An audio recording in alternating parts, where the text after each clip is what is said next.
When a ski resort has powder in its name, chances are high-quality snow is part of the experience.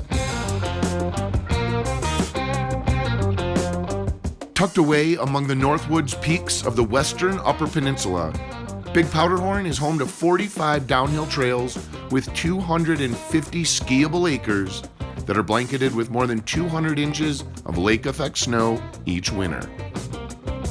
And with 620 feet of vertical drop, tree-lined trails with views of the valley beyond are among the longest in the Midwest. Sunny skies greeted us as we booted up and hopped aboard lift number 6 to enjoy our top-to-bottom run on Ricochet.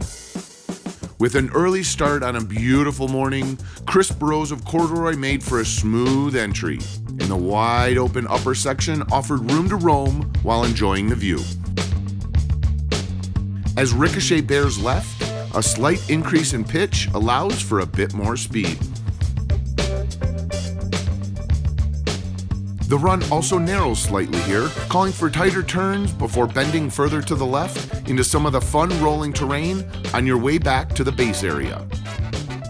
Ricochet is a classic cruiser that was a blast to ski on a bluebird day in the UP, but make no mistake, Big Powderhorn has its share of steeps, glades, and terrain park features as well. Also, with a variety of green runs and a dedicated learning area, Big Powderhorn's 45 trails offer a snow sports experience for skiers and snowboarders of all ability levels. And the winter fun at Big Powderhorn extends beyond the slopes.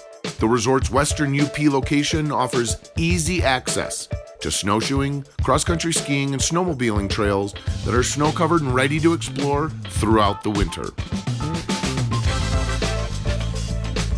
Visit michigan.org/SkiPureMichigan to see other episodes in the series, and visit michigan.org/winter to discover more destinations in the area.